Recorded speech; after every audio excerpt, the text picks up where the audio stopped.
This film could not come at a more relevant time, right? Recently, there's been a lot of discussion about women's safety and the whole would you prefer to run into a bear or a man in the woods? And this movie perfectly illustrates the sentiment of that discussion.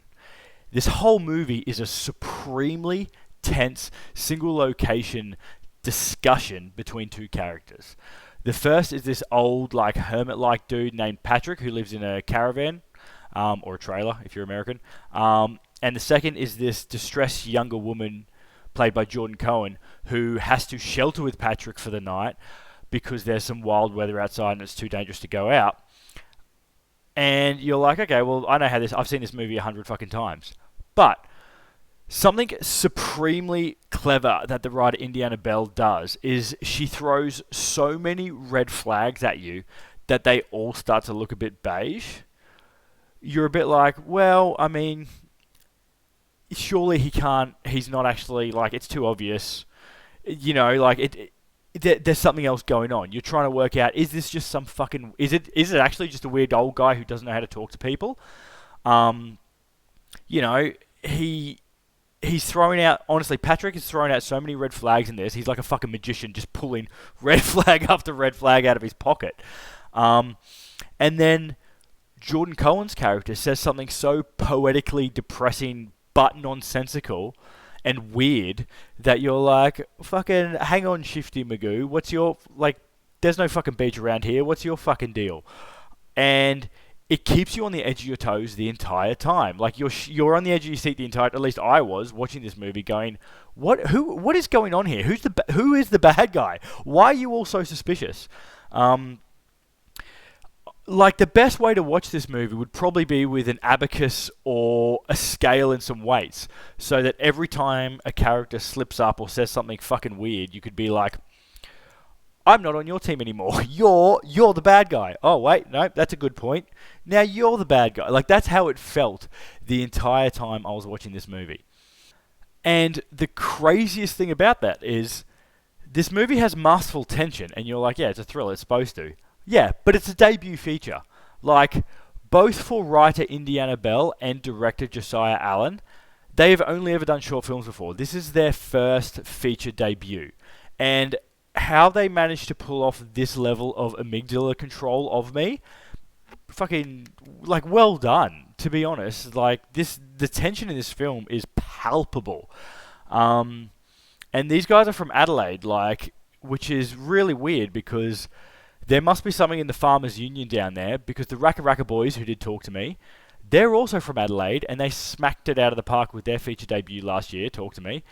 And they're pulling off all this really interesting stuff down there in the horror field. Like Justin Kurzel, who did Snowtown, I think, is from there, as is Sean Lahiff, who I think was the editor on Wolf Creek 2 and Cargo. Like, Adelaide has like 1 million people.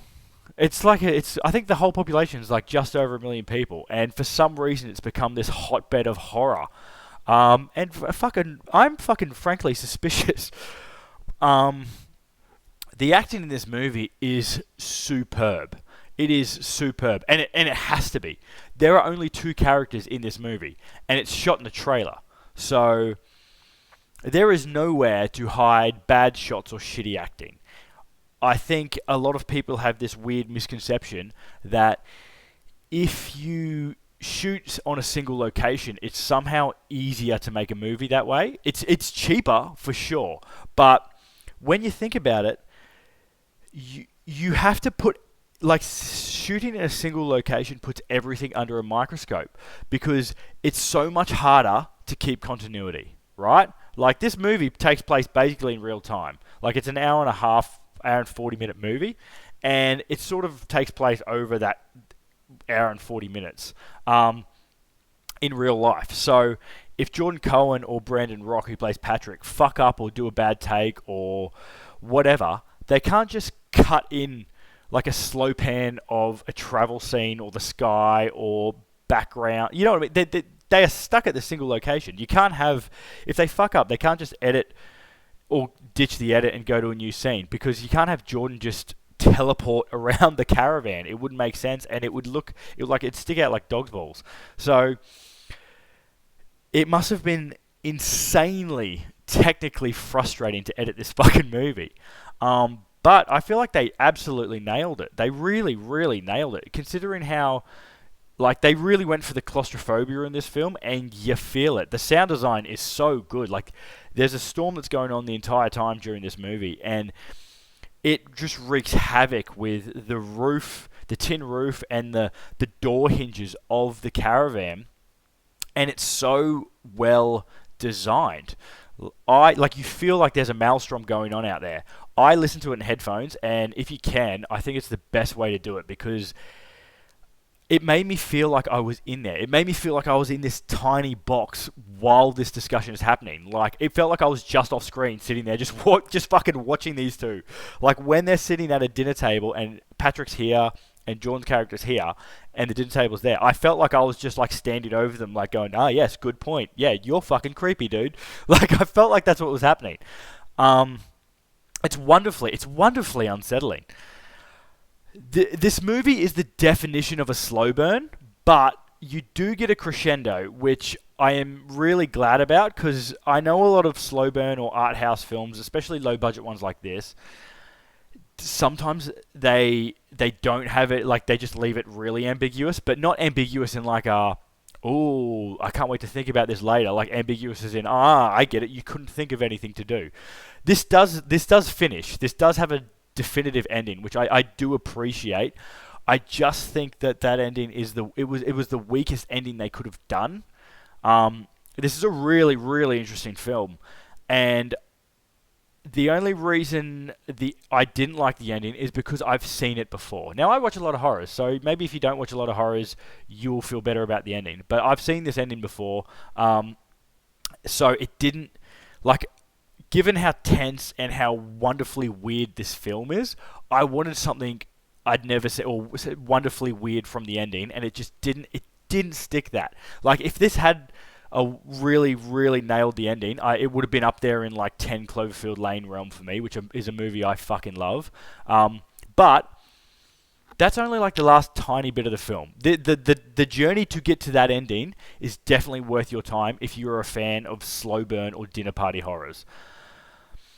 I recommend watching this if you like single location horrors, Barbarian, The Lighthouse, that sort of thing. If you love conversational dinner party horror, where there's a build-up of pressure and then a release as you try to work out, like, who the fuck's the bad guy? Are you the bad guy? Am I the bad guy for thinking you're the bad guy?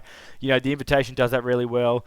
Watcher does that really well. The Lodge is another one that does that really well. If you like those movies, go in on this.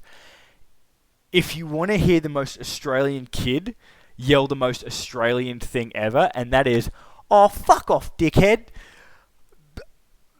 watch this movie. It is almost worth the price of admission just for that. Like, fuck, it warmed the cockles of my true blue Aussie heart to hear a kid yell, "Fuck off, dickhead," in the middle of this really tense horror film. Like, I fucking cackled. I don't recommend this if you don't like slow burns. This is 100 minutes long, and it doesn't overstay its welcome. I didn't think it did. Like, I like that sort of stuff, but if you do not like slow burns, do not go in. You will feel it. It lets you sit in the tension, and it wants you to sit in the tension. If you're not willing to do that, stay away from this one. If you don't really like art house horrors, something that comes to mind is like A Wounded Fawn or It Comes at Night.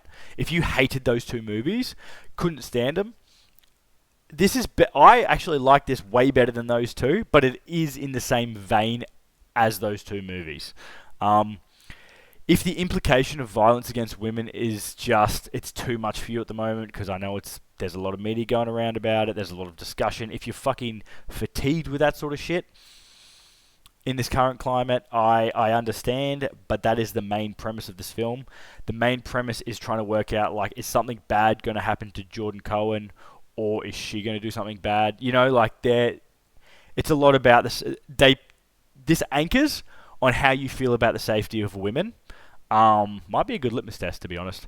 So, you know, if you like, fuck man, I just want something lighthearted, fair. This is not lighthearted. Go watch Ready or Not. I like this film, and I think it's a great, great pickup for Shudder, and a fantastic, fantastic debut.